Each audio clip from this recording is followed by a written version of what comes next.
नमस्कार। बहुत लोग डिमांड रहे जुग जुग जिए सुललनवा जॉब लाइफ में आई जाए तभी डिमांड होके सोचा तो लीजा कि आज बोलो कि सुना ही दीजिए। सुन लीजिए, बताइए कैसन बा।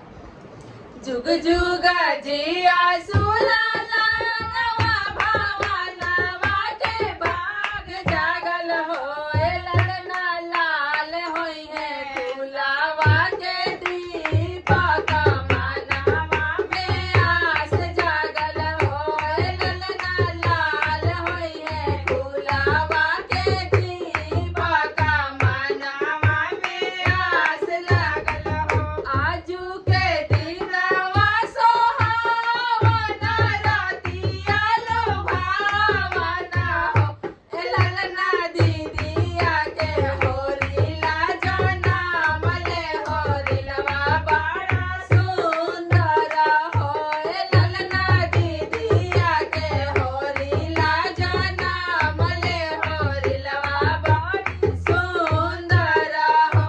नकिया ता हवे जैसे बाबूजी के मुहावा माई के हो ए ललना लीला रहा जतवा सुरु जवाता सागरो अंजोर फैले हो ए ललना लीला रहा चनवा सुरु जवाता सागरो अंजोर फैले हो ए ललना लाल होई है फूलावा के दीपक मनवा में आस लागल हो ए ललना लाल होई है फूलवा के दीपक मनवा में आस लागल हो।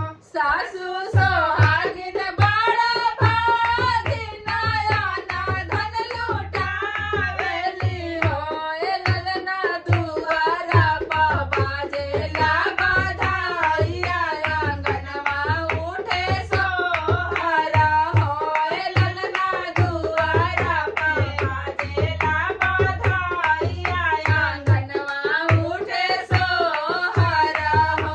जुग जुग जिया सुललनवा भवनवा के भाग जागल हो ए ललना लाल होई है फूलवा के दीपक सनवा में आस जागल हो ए ललना लाल होई है फूलवा के दीपक मनवा में आस जागल हो।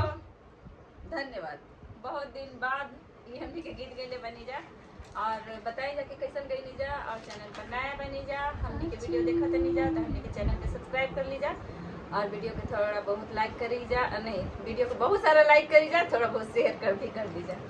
धन्यवाद।